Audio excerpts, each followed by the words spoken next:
Like they're usually coming to see me for neck pain, migraines, or something. And every time I ask them, like, well, do you have an anxiety disorder? Almost 100% of the time they'll say yes.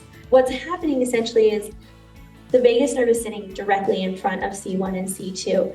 C1 kind of has these like little wings that come off, and the vagus nerve is sitting right there. And most of the time, the way that C1 will structurally misalign is it will shift forward on one side or the other. If that happens, it's actually like causing some physical compression of the vagus nerve and the brainstem.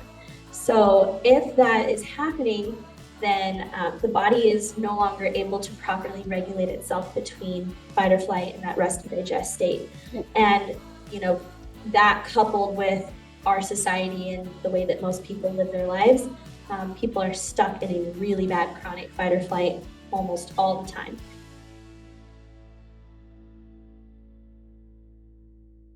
Okay, here's our mission. Our mission is to lower the barrier of access to education, resources, and connections for all new and aspiring entrepreneurs. Entrepreneurship is a difficult journey. Marty and I were just having a conversation about that. So if you're an entrepreneur, tell us how many years into it you are, and that's how hard we'll turn up the stories, right? We'll use the easy stories if like you're only a year or two into it, and if you're 4 or 5 years into it, you get it unvarnished.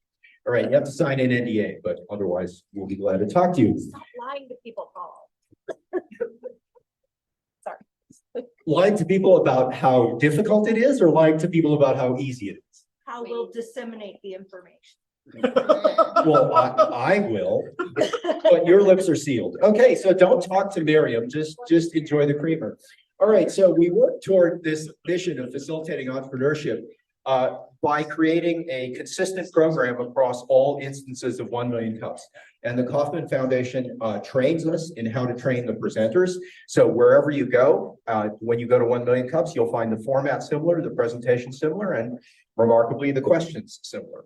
So every community is unique, and we have our own strengths, and we take advantage of that. So here's the story about why we're the top chapter in New Mexico. We achieved that through a low denominator. There are other chapters scattered throughout the Southwest. Those are all fun. I've been to a couple of these in person. And as I say, if you go, you'll find the format and questions familiar. So here are our key pillars. These are presentations, not pitches. And in pitches, and I know some of you are familiar with that, your company is an amazing opportunity. It has the perfect team. It has the perfect product. It has the vision, the passion, the people. It only lacks large amounts of money. And, so that's one kind of presentation, and some of us have done those. The other kind of presentation is here, where you say, look, I'm not really a business person. I don't really know what I'm doing. I have some big holes in my understanding of things, and I need some help from the community. So that's what you do in a 1 Million Cups presentation. You open it up a little bit. You say, these are my vulnerabilities. These are my blind spots. These are the things that I need, and I'm asking for help. So that's how to do a 1 Million Cups pitch. And on the audience side of it, please be helpful. So these are real connections, even if you're not one of the presenters. You see people talking and finding out, what they know and what they're doing and what's up. And that's really important. And personally, I've gotten a lot of momentum for my own business from those kind of casual conversations that have occurred month after month in the years since we've been doing 1 Million Cups. So we're run for the community, by the community. All of our organizers are volunteers. We all get something big out of it. You can talk to me about what I've gotten out of it.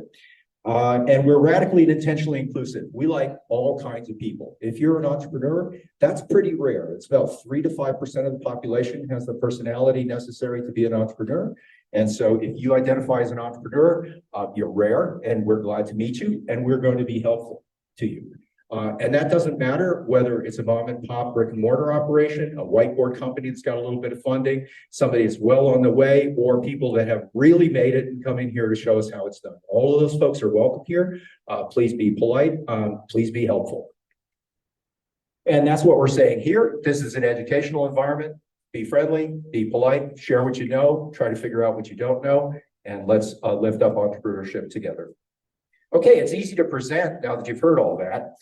If you have a for-profit business, defined as a business that sells goods or services for more than it costs to produce them, and you sold something to someone who's not your mom, you're welcome to present.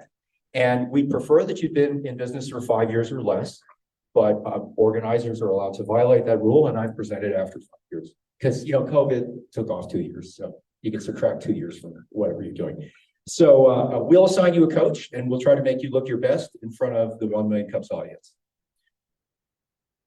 Here's our organizing team. I'm Paul Sutter. We have Lisa Atkins. Eric Renz-Whitmore is probably watching us online. Danielle, who's here. Sonia, probably watching online. And Keiko and Oscar, either editing video or watching us online. It's a pleasure to thank our sponsors. Fat Pipe, for 10 years, has given us a free place to have these meetings. This wouldn't have been possible without them. And, one of these days, I'd like to add up the economic impact of 1 million cups over the 10 years. And I think that it's a pretty large number. And we can't pay it back, but we can pay it forward. Thank you, Lisa. So dry heat photography is making us look good and trying to bring in more people. More than organized, Mary Martisi Pino, organizing your stuff, your thoughts, and providing creamer. Foundation for Sustainable Living, giving us the caffeine that keeps us rolling. Noventum, custom software development, software that doesn't suck, and donuts. Minuteman Press for all your ink on paper needs. Thanks for joining us, and I'm going to hand it off to Danielle. You can have both of these things. Oh, thank you. Good morning, everyone. Good morning, everyone. I'm really excited about this next presentation. So several years ago, I was actually being treated for Lyme disease, and I had a doctor tell me that I should seek out an upper cervical chiropractor, and there was not one available in my area, hundreds of miles away. And so it's really exciting to have this now brought to New Mexico. So without further ado, I would like to introduce Olivia Roulet-Reitman. Good morning, everybody. My name is Dr. Olivia Roulet-Reitman. I am a doctor of chiropractic, and I am trained and certified specifically in the Blair upper cervical chiropractic technique.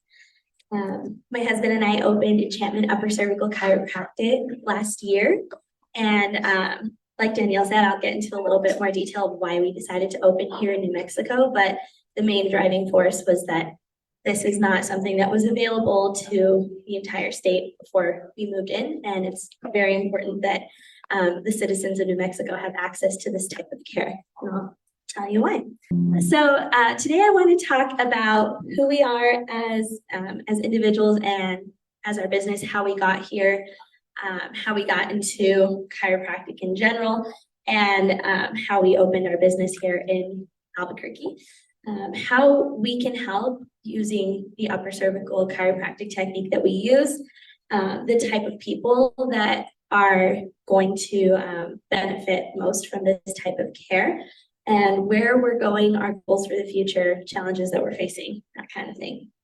So personally, my journey into chiropractic was a very a scary journey. I had always decided that I wanted to be on the rehab side of the healthcare system. So I was planning to become a physical therapist and athletic trainer. I was on track to do that in my last year of undergrad, and I had never once considered chiropractic, never been to a chiropractor before. My husband had been under care pretty much his whole life, but it had never crossed my mind that wasn't something that I wanted to do. My last semester of college, I was sitting in a calc class, and all of a sudden, just completely out of nowhere, developed a really horrible migraine. And the scariest part of it was that my vision completely blurred and I could barely see anything. So I left class early, I took a Tylenol and I went to bed, and it went away. The problem was that migraine kept coming back at the same time every single day. And eventually, about a week later, the migraine came on, and no matter what I did, it didn't leave. So the scariest part about all this was that I had lost pretty much all of my peripheral vision during this time, and I had blind spots in both eyes. I ended up kind of getting tossed around by the medical system in the city that I was at, going through all of the different neurological tests, blood work. I even had a spinal tap. They thought it was meningitis. They thought it was diabetes. They thought it was everything, and everything came back normal and negative. And basically the consensus was, we don't know what's wrong with you, but at the rate you're going, you will be completely blind by the end of the year. And there's nothing we can do to fix that, because we don't know what's wrong. During this time, I was also having some really horrible neck pain at the same time. And so my husband, who was my fiance at the time, he was like, we need to get you into a chiropractor to at least help with like the headaches and the neck pain. So after looking around, luckily he found somebody that specialized in a technique that focused really heavily on the upper cervical spine. And when I say upper cervical, a lot of the time, people will say like, oh, so only women can come see you. No, that's not the case. We're talking about the cervical spine. So upper cervical is specifically talking about the C1, C2 vertebrae sitting directly under the base of the skull. So this chiropractor analyzed me, took the proper imaging, everything, and determined that I had a pretty significant misalignment in my C1 vertebrae under the base of my skull. He adjusted me. I was really terrified to get adjusted. I'm sure everybody's seen the ridiculous videos on YouTube and TikTok, and they're really scary, but his technique was very different. So I went home, kept going back to see him. And after my fourth adjustment, I woke up the next day and my vision was completely back to normal. So I stuck with that, and everything has, been getting better since. At this point, I'm kind of on like almost like a maintenance thing where I only have to get adjusted a couple times a year. But it really saved my life and my sanity. And it was at that time that I decided like, okay, I need to talk to my advisor and see if I can get into chiropractic school instead of PT. And I did. And so the next year, my husband and I packed up and moved to South Carolina, where I finished my 4-year doctorate degree. And we moved back here last year and opened our practice in May. So who we are as a business, we are family owned and operated. My husband and I own our practice. And the girl there in the yellow, that's my younger sister. She used to run my front desk. Now she's our patient advocate. So she is kind of the liaison between like the doctor side of things and then like, communicating to our patients on a very empathetic level, and trying to be that advocate for them. So both of us were born and raised here in Albuquerque, and it was very important to us the entire time that we were in school that we would move back here.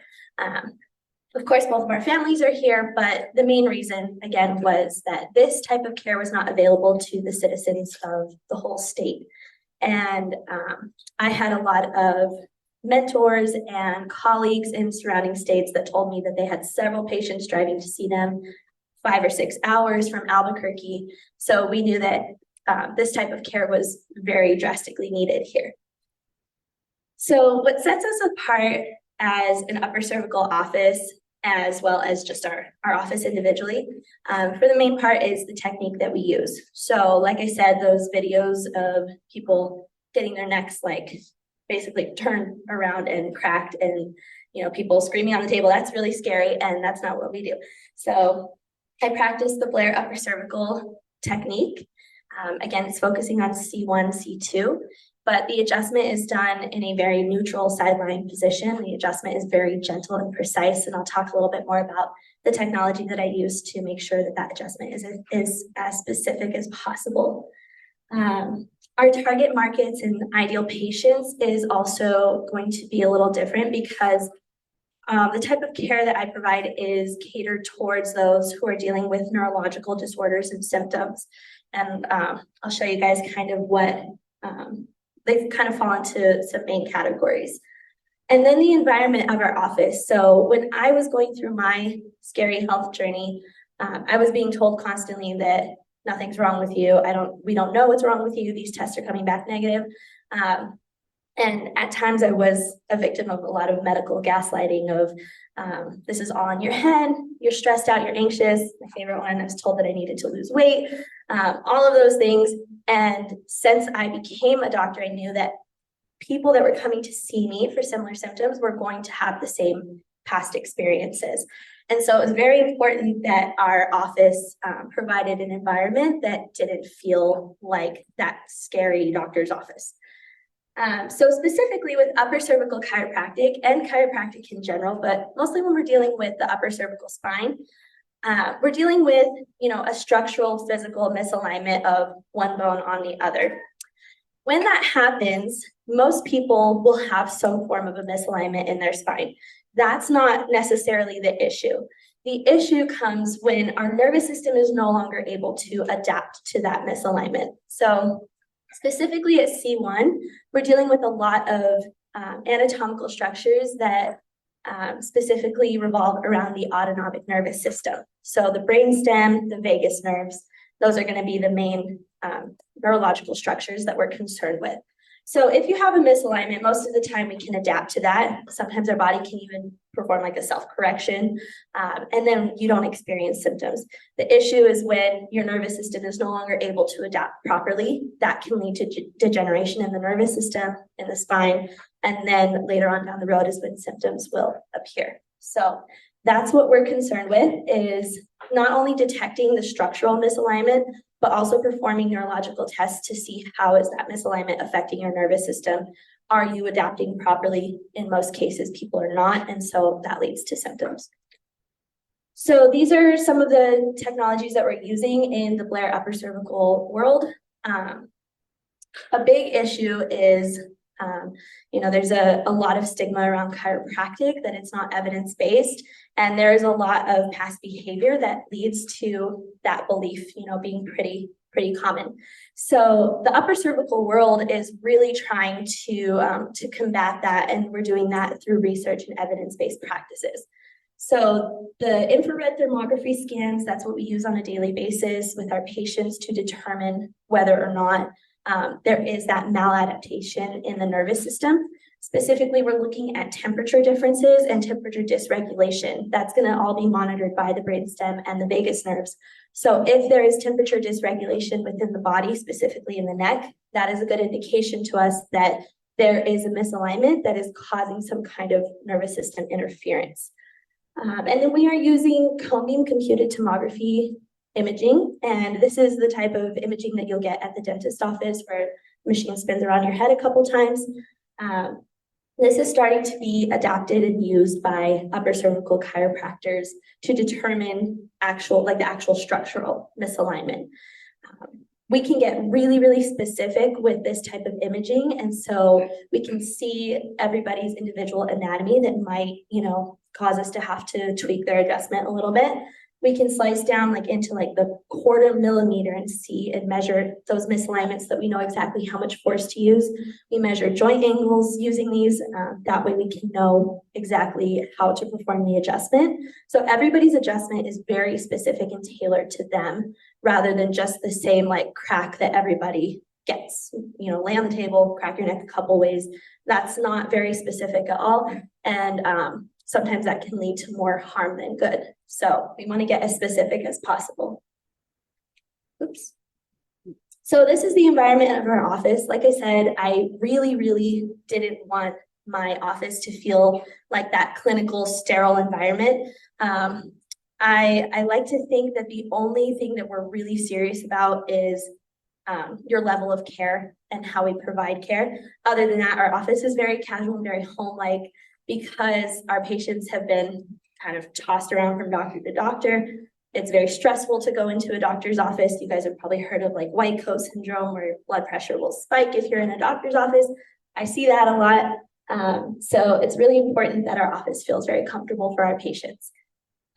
This middle picture here is our resting suite. So it's really important after you receive an upper cervical adjustment to allow that adjustment to kind of settle into place. And so I do require, it's kind of nice, I require a 20-minute nap essentially after each adjustment, to help you, help your nervous system adapt to that adjustment, so that when you leave, you're not just getting thrown right back into your stressful life. You are able to continue on and hold on to that adjustment for as long as possible.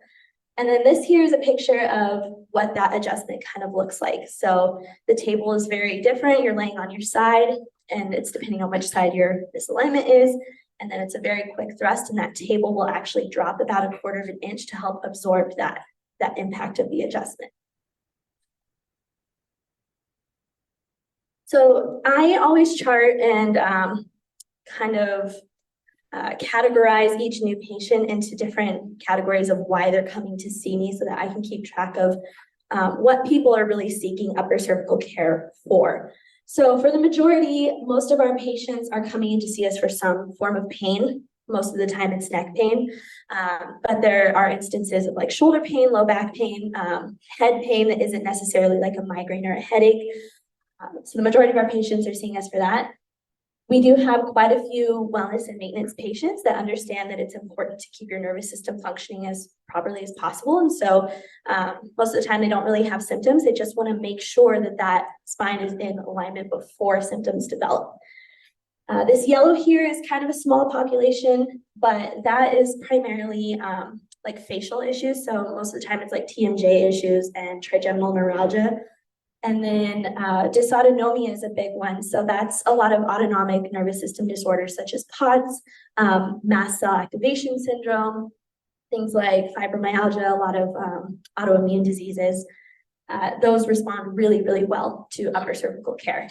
And then we have quite a few patients that are coming to see us for migraines and vestibular issues like dizziness and vertigo. My target patients are moms. And so the majority of my patients are women that are in some walk of life with motherhood. Most of my female patients do have young children. And it's really important for me to take care of those moms because they're taking care of everybody else. So they kind of get overlooked and they overlook themselves often. And so I really focus on providing an environment where moms can thrive under care so that they can be happy living a stress-free life as much as possible while they're taking care of their family. Most of our pediatric patients are coming to see us for some form of neurological disorders or delays. I see a lot of kids with speech delays that respond really well under care. A lot of kids that have a lot of primitive reflexes that have not been properly integrated. And so that's really beneficial in making sure that their nervous system is adapting properly. So as far as my business is concerned, I do, face a lot of challenges. I think Adam said this last week. I'm extremely passionate about chiropractic and I'm a doctor of chiropractic and I'm not really trained in how to run a business. So lucky for me, my dad has owned his own business my whole life. So that helps tremendously.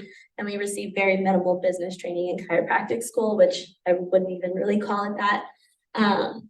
So, on a like pretty basic level, bookkeeping is kind of the hardest thing that we struggle with, making sure that we're keeping everything legal, keeping everything the way that we need to.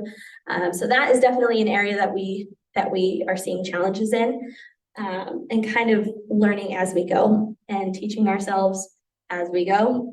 Marketing is also a big thing, but our goal essentially in the future is to become a completely referral-based practice.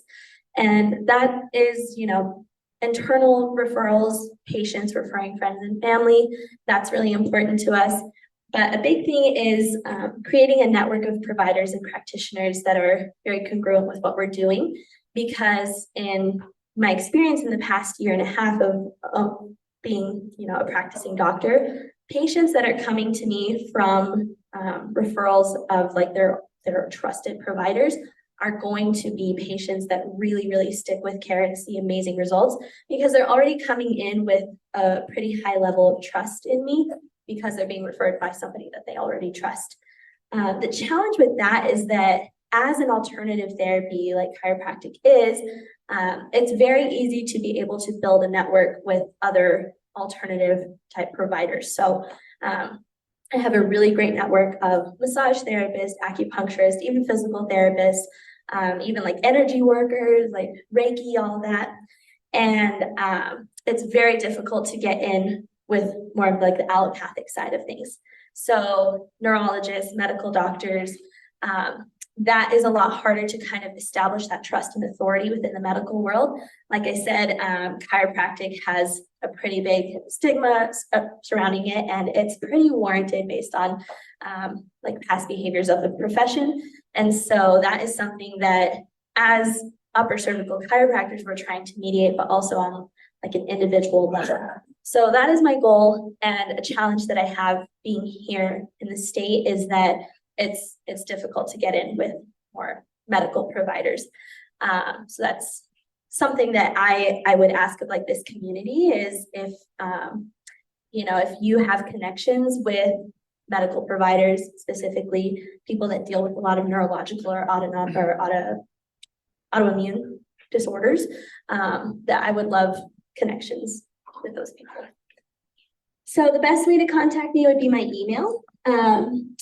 If you want more information about the Blair Chiropractic technique in general, blairchiropractic.com is a really great resource to learn more about that. And then NM Chiropractor is our website. But thank you guys so much. I really appreciate your time.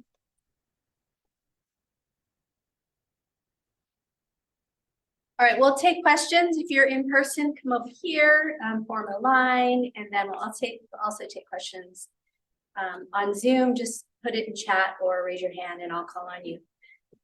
Olivia, I have a question. Did you go back to the providers who told you you needed to lose weight and was all in your head and say, here's the solution, maybe you should start referring patients to me?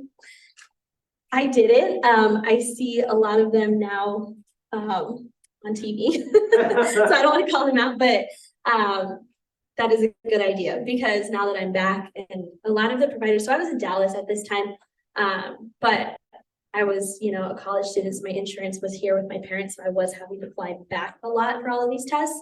So that's definitely a good idea. should do to it. get in with that. For sure. I'm Marilyn with Our Peaceful Path. I have used chiropractors a lot in my life. There are two. One that probably saved my life. I was diagnosed with chronic fatigue at the time, and he fixed it. And the second helped me with some serious nerve injuries in my foot. But chiropractors come in all types and sizes and shapes. There's the bone cracker, and there's the kinesiologist and the nutritionist. And it seems like your specialty is just those few nerves in the back of your neck. Can you treat everything through those few nerves? That's a great question. So the biggest thing with chiropractic is that we're not necessarily treating the specific condition. We're relieving the pressure on the nervous system so that the body can treat and heal itself the way it was designed to do. But I will say with upper cervical chiropractic, we see a lot of compensations below the neck that are really just, compensations for what's happening up here.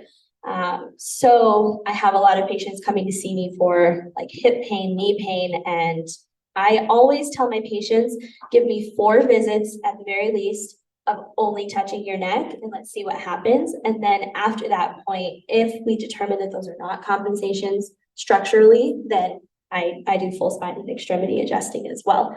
But that's a great question. So when the autonomic nervous system is under distress, that is going to lead to a lot of systemic issues like chronic fatigue. That's a big one. So relieving that pressure can often allow the body to be able to heal itself. So essentially the answer is yes, if the issue is coming from the autonomic nervous system. If we take that pressure off, then other things, throughout the body can heal itself. I would also recommend going back to those doctors with, I ended up with 3 crushed nerves, and the doctor who did the surgery asked for a list of every doctor I'd ever seen, and he dictated a letter to send to them to say, you misdiagnosed that, and this is how and why. Oh, thanks. And Wow. it was nice. a really good thing to do. So if you just do that letter or something like that, it's powerful. So your referrals come from patients mostly? Not quite right now. We don't do a whole lot of external marketing. For the most part, we have a really huge advantage that we are the only upper cervical in the state. And so people see things on, I get a ton of patients from TikTok that they see other doctors throughout the country talking about the issues that they have. And they just Google upper cervical, and I'm always like the first one to pop up, no matter where they're at in the state. So that is kind of our marketing right now. But it is, I have noticed within the past few months that it is starting to shift over more into a referral-based practice, which is awesome. And I love that idea because I don't think that doctors are maliciously misdiagnosing patients or ignoring them. Maybe some are, I don't know. But I think a lot of it is just a lack of understanding and knowledge. And so bringing that to light, I'm sure, is very helpful. It is very helpful. And the way that I've always chosen a chiropractor is I ask around. Because if it's a bone cracker, no, thank you. Who has the specific skills to fix this? And I only went through referrals. And my own opinion is if you're referred by a medical doctor, you're probably not good enough to get get patients on your own. So yeah, that's because I'm very suspicious of doctors who they mean well, but they are trained in a system that doesn't necessarily help the patient. Yeah. So thank you. Exactly. Heidi Blair is next. Heidi, I've pinned you. Go ahead and unmute and ask your question. Hello, so I'm so not me personally, but my husband has major migraines. He has lots of migraines. He's had surgery on his lower back, and now he's having issues with his upper neck and stuff. But we're in Las Cruces, so so you're up there in Albuquerque, and we're TRICARE. You don't have anything with TRICARE, do you? I'm sure. So I believe there might be a doctor I don't think there's an upper cervical doctor in El Paso. I think the next closest would probably be in Lubbock. So we are actually not in network with any insurance. We're out of network. It provides us a lot of freedom to be able to treat patients the way that they need rather than being dictated by an insurance company. But I do think I'm probably the closest to you guys. Probably. I do have quite a few patients that travel from Las Cruces to see me. Nice. And then also I was wondering, I believe you said PODS. My daughter has recently received the diagnosis of PODS after being misdiagnosed on several other things. So did I hear that properly? Yes, so I have quite a few patients with POTS. The way that upper cervical can help with that is because the pressure receptors in the arterial system is going to be regulated by the brainstem. And so if there is miscommunication between the brainstem and the arterial system and the baroreceptors or the pressure receptors, that is going to cause a lot of issues with blood pressure kind of tanking and heart rate dropping during those positional changes. And yeah, I've definitely noticed that POTS is a huge one that goes overlooked. I think it's becoming more of like a not common diagnosis, but I think a lot of practitioners are now knowing to look for that and to test for that. So I'm glad that she finally was able to receive a diagnosis, because that is the first step in being able to heal, is actually knowing what's wrong. But yes, POTS responds really well to upper cervical care. Okay, well, thank you. Of course. Hi, Paul Sauter with Equiseek. So not really a question, words of encouragement. So we do genetic testing of horses, and a lot of veterinarians who do not yet accept this test, people come in, horses have symptoms, and they say, you're a lousy trainer.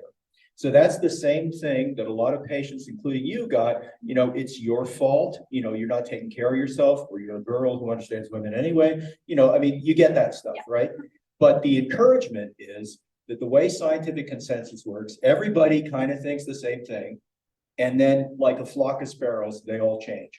So you see that happening in medicine all the time. Look what happened to gastroenterology like 5 years ago. Suddenly it's a branch of psychiatry, right? The vagus nerve is like the superhighway where your brain talks to your organs and they talk back, right? So you're doing fine.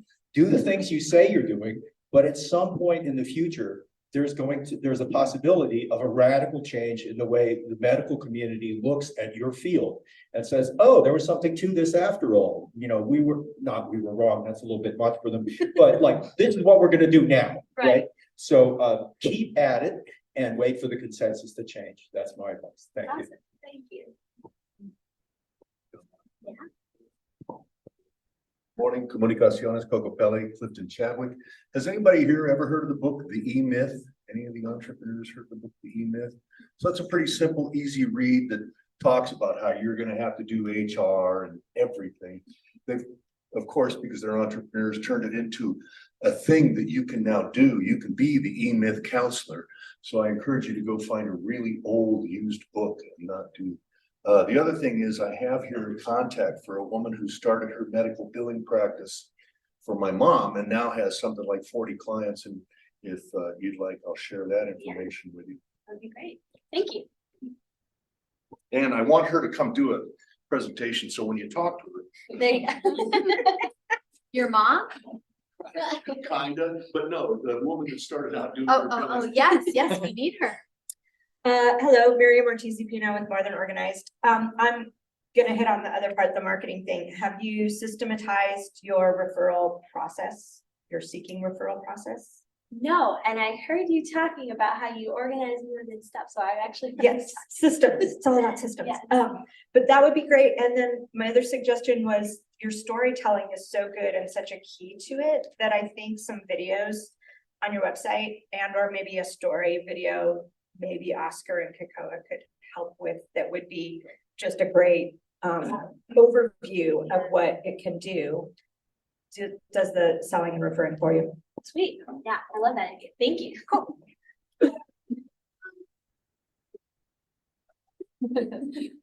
So I'm Coco. I'm the founder of Sensibu, and I make science-based products for babies and their caregivers. Thank you. And so it sounds like we're both in the business of basically selling science-based products. And so I've heard you talk a lot about the need to have relationships with traditional doctors, which makes sense. And I see that too, because people really trust their doctors, right? And I've also heard you say that one of your areas of need is to be connected with those traditional doctors. But I was just curious, even just for my own interest, what is your strategy for once you have those connections for cultivating those relationships, kind of clearing out some of that misinformation and bringing that science so that, you know, you and the doctor are on the same page and like on the same team? That makes sense. Yeah, it does. That's a great question. It's something that I really haven't thought a whole lot about, honestly. I think that kind of explaining like more of our evidence-based practices. The only like the closest that I've gotten is I work pretty hand in hand with a neuromuscular dentist, and he uses a lot of really new technology. So that was a huge thing with him, was explaining like the technology that we're using. So I think that that's probably going to be my main strategy, is showing like, okay, so we're not just like, you know, laying people on the table and cracking their bones and hoping for the best. Like, we are using a lot of evidence-based practice to determine whether this person, first of all, actually needs an adjustment or not, and if that's going to actually help with the condition that they're struggling with. So, but that's definitely something I need to put more thought into. But yeah, it's a great question. Thank you. Thank you. Okay, I'm back. Danielle with Conscious Crossroads End of Life Services. So 2 questions. One is, as far as your marketing towards your target audience, right? You want to go after moms specifically. Do you have any idea as to how you can weasel your way in there and just focus on them yet? So being pretty new in practice, especially for like the first year or so, I was really scared to actually market to like my target patients, because everybody was telling me like, you just need to take whoever you can get, which ended me with a lot of patients that really we weren't compatible. What I offered was not what they needed. And so I was just accepting everybody in, and it really drained me. So that's when I started marketing a lot more, and I mostly use social media. That's pretty much the only like form of marketing that I'm using right now. My plan for the future for this like upcoming year is to get a lot more like video testimonials from moms in my practice that are thriving, that really love the environment. And I want them to kind of talk more on the environment of our office and how comfortable that feels for them, rather than like the specific care that they're getting. So that's kind of my strategy, is I want other moms to be able to look through my social media, my website, that kind of thing, and see like, oh, well, this mom said that she just brings her toddlers in and they're like, you know, they're comfortable there. They're not like having to chase after them and feeling like frazzled and like I'm not welcoming of them or anything like that. So that's kind of my strategy, but definitely open to more suggestions. Sounds like you've thought about it quite a bit, actually, so it's good. Okay, and the next question is more towards the medical side and what you actually do. And as we're talking through, vagal nerve dysfunction, and I'm thinking polyvagal theory and all of that, with lifestyle changes, can this help somebody that's dealing with chronic anxiety, that is chronically stuck in a sympathetic state?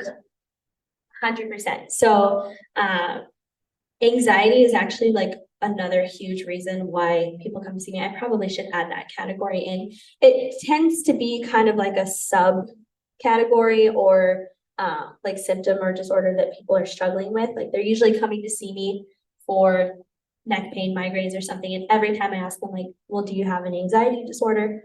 Almost 100% of the time they'll say yes. And they are, what's happening essentially is the vagus nerve is sitting directly in front of C1 and C2. C1 kind of has these like little wings that come off and the vagus nerve is sitting right there. And most of the time, the way that C1 will structurally misalign is it will shift forward on one side or the other. If that happens, it's actually like causing some physical compression of the vagus nerve and the brainstem. So if that is happening, then the body is no longer able to properly regulate itself between fight or flight and that rest and digest state. And, that coupled with our society and the way that most people live their lives, people are stuck in a really bad chronic fight or flight almost all the time. So, it's not going to be like the cure-all for anxiety just to get the pressure off. There's going to have to be a lot of lifestyle things that will go hand in hand with that. But I always tell people like, you can do everything that is like within your control to manage your anxiety. But if that physical component is still there, you're always going to struggle with, that's always going to be a bit of a roller coaster for you. And you can learn like coping tools to manage it.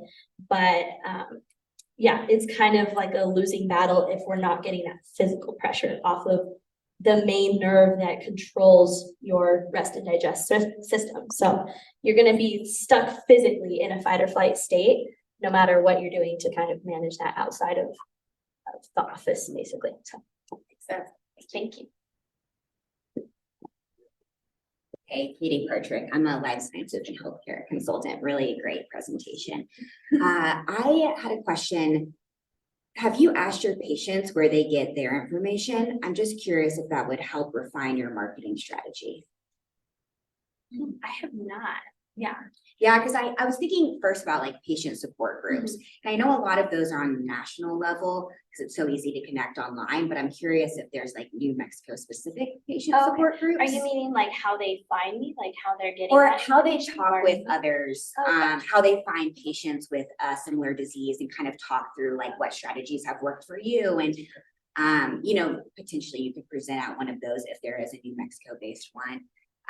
But yeah, I think asking your patients where they're getting their information could help just give you some ideas. Yeah, that's a great idea.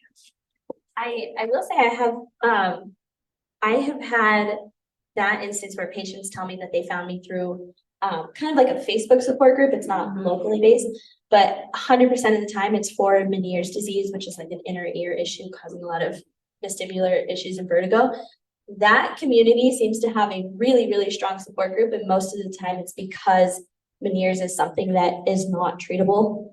And so it's more of like a coping with Meniere's group. So yeah, I definitely will look into more like local chapters and things like that. Thank you. Any more questions? It looks like Heidi has a referral for you. I can give you a copy of the chat. I had a question. This might be crazy, but I have a neurologist friend and I'm always volunteering for his crazy brain studies.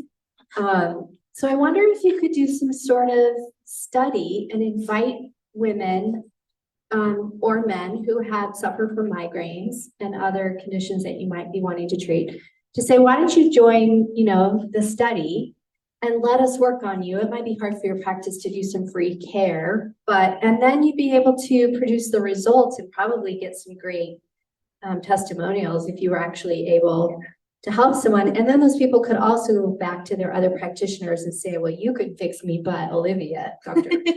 did. So is that something you could do?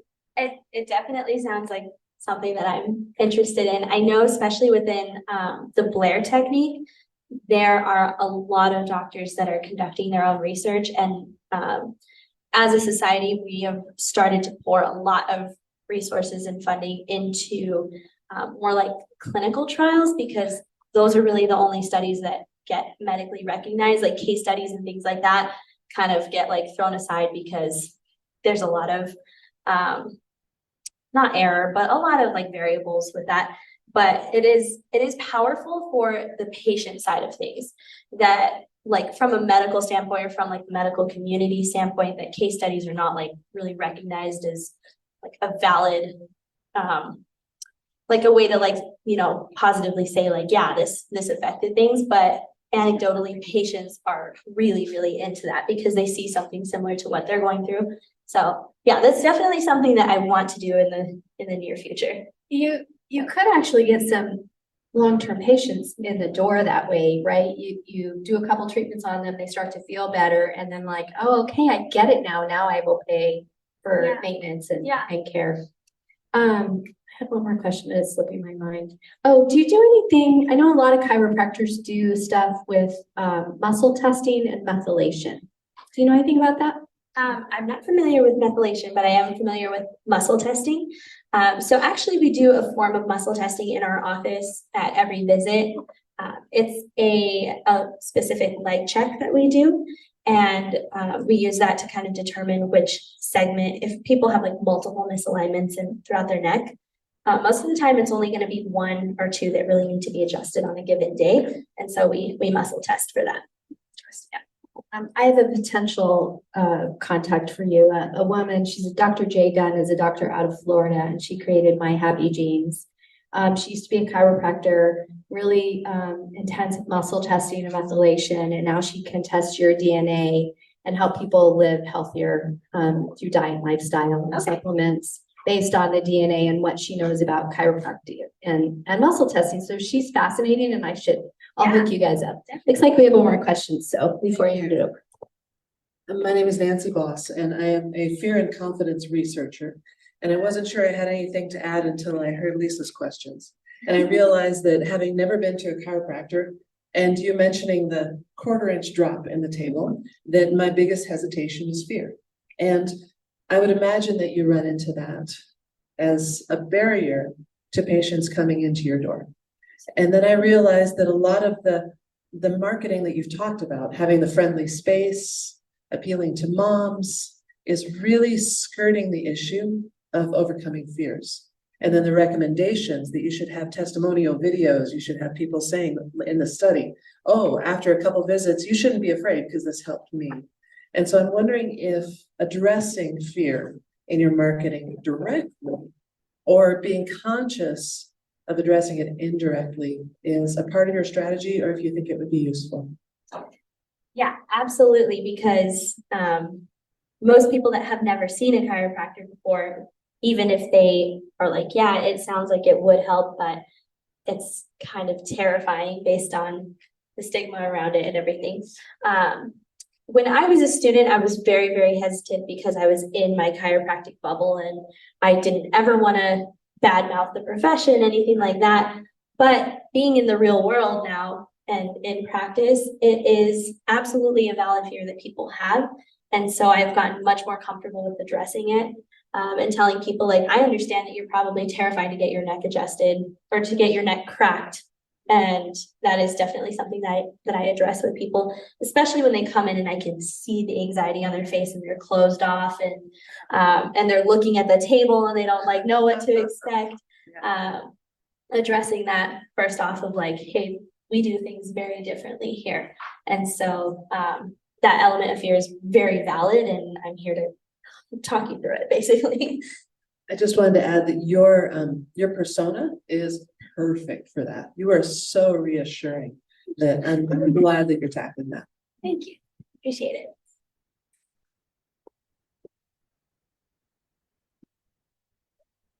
Okay, well, thank you so much. So last final question. Two more Couple questions. more questions. Oh, sorry. Final question. So the New Mexico State question, Oh, red or green? it's like wine. If it's a red meat, red, and chicken, green. Very fair. Spoken like a New Mexican. It's so funny. Every time I hear these answers, I remember like me, brand new New Mexican Christmas. and everybody being like, ugh. And I was like, okay, I just outed myself. And what's the one thing that this community can do for you today? I would say, the connections that you guys have, either whether that's with, the business side of things or, medical based, people that in your life that can help create like a good network referral. Also, keeping in mind that there are alternative solutions to really big neurological disorders and problems. And so when you have people in your life that you love that are struggling, keep that in mind, that there generally is an answer out there. Sometimes it's a little harder to find, but it's out there. Well, thank you.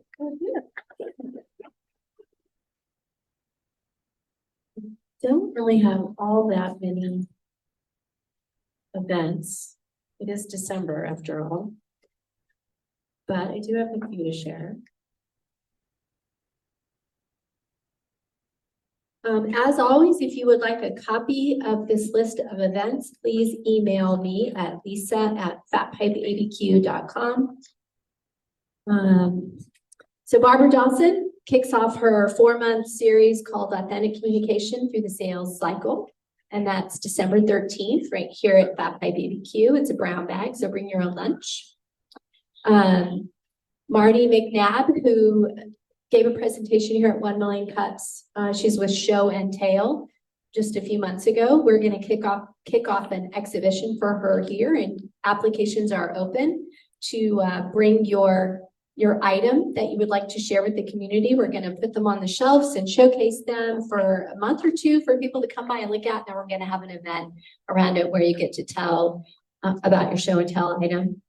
The 2024 ski lift pitch applications are open. So if you want to be able to pitch your company to potential investors on the ski lift, those applications are open.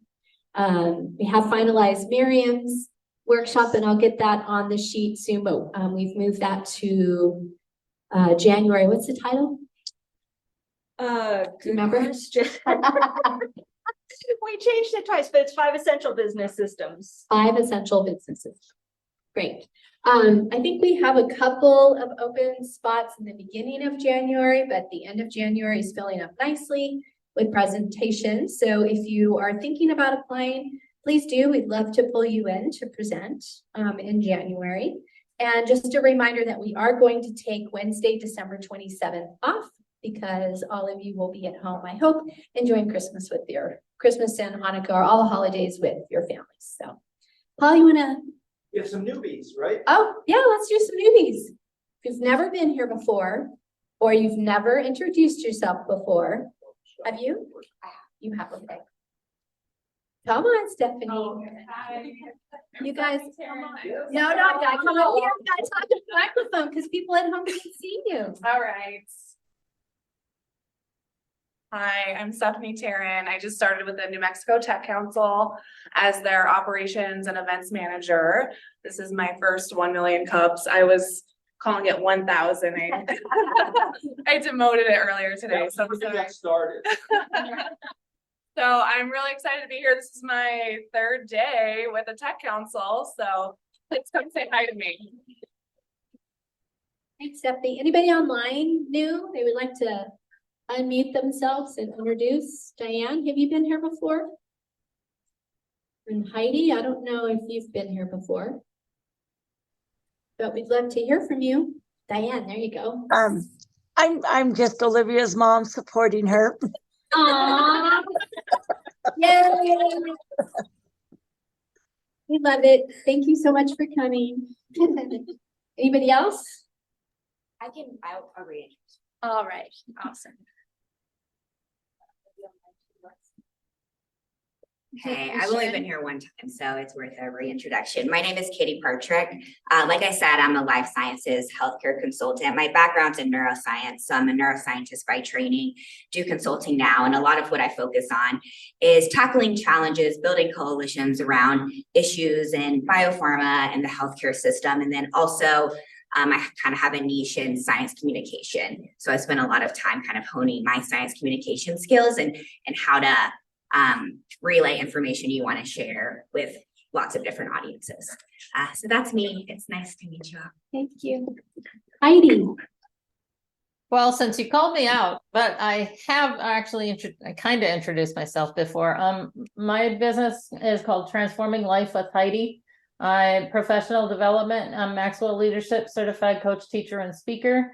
I'm focusing on speaking and training. I offer Laws of Growth course and working on Everyone Communicates If You Connect course too.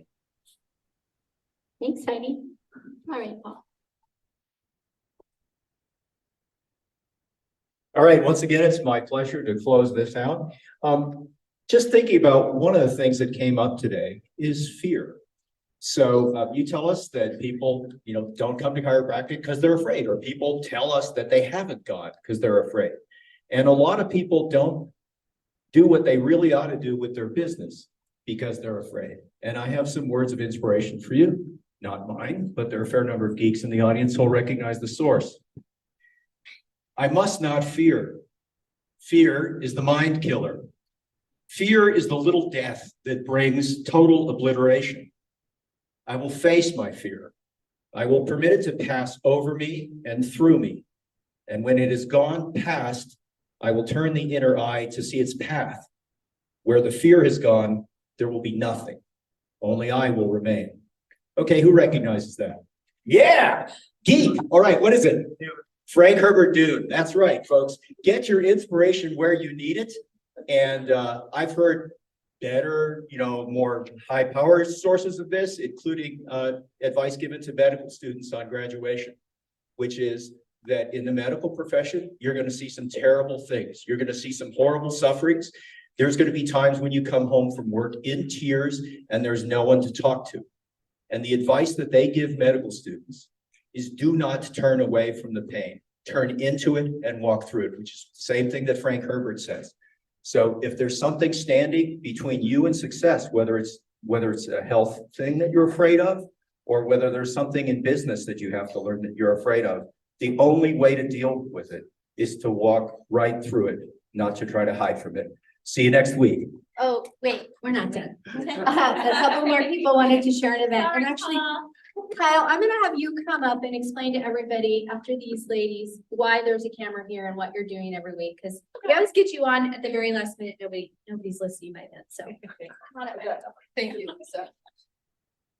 Yeah, I'm getting a little bit misty-eyed, and I'm not sure if it's from what Paul said or what I'm about to say, but maybe a combination of both. So I'm Coco. I'm the founder of a company called Sensiboo. I presented here a couple of months ago, maybe just a month ago, about my company where I work to produce science-based products that help caregivers and babies to have stronger bonds with one another. And so I just wanted to say that I am so grateful for this community. When I moved to Albuquerque in September, I was still, even though I started this entrepreneurial journey back in May, I still very much felt like I had no idea what I was doing. Honestly, I still feel that way sometimes, but I was starting to feel really lonely, right? I had been away from my corporate job for quite some time at that point, and I felt like I didn't have a community. I didn't have a support network, and so finding all of you all was really what I needed to continue to pursue Sensiboo. So the update that I wanted to give you today, though, is that when I came here and presented, my question for you all was with my next product, which are called Attachies, which are activities that bond caregivers and babies together.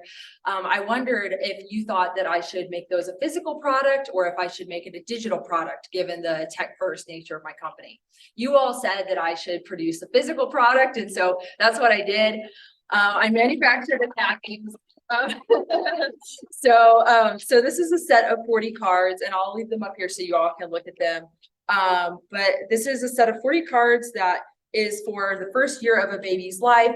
They're color coded for every 3 months, so that there's 10 activities for every 3 months of the baby's first year of life that the caregiver and baby can do together.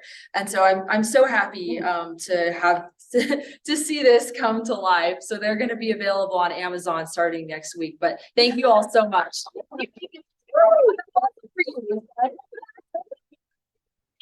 Awesome.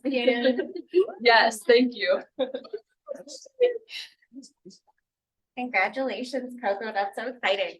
Hi, I'm Shayla. I own the Light Event Planning, and I'm here to help promote the Hispano Chamber event this Friday. It's Latina Equal Pay Day. So it's going to be a really great day full of discussion, workshops, and discussing skills like negotiation, sales, education access. And we have Senator Leah Lopez and a couple other really cool panelists coming out. So it's this Friday at the Hispano Chamber. You can register at the Hispano Chamber. Again, Hispano Chamber, if I didn't say that enough. So please come out and register. Thank you. Okay.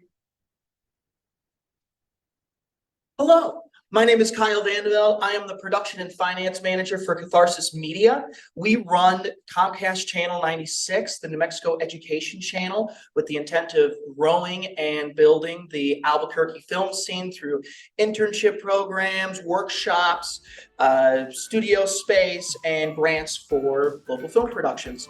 We are here in collaboration with 1 Million Cups to go and film your meetings every Wednesday, and then we are editing together these meetings to go and put onto the channel on a semi-regular basis. So that is why you see the cameras here. Afterwards, today we're running a little behind. We have some meetings afterwards, so we're not going to be doing testimonials today, but usually after every meeting, we will be setting up a microphone where each and every one of you can come up, give a little testimonial about who you are, what your business is, and how 1 Million Cups is going to help you. Thank you. Excellent. So next week, our presenter is a musician and an artist, and she's chosen not to be recorded. So they won't be here next week, but they'll be here probably every Wednesday after that. Okay? All right, bye. Thanks, guys.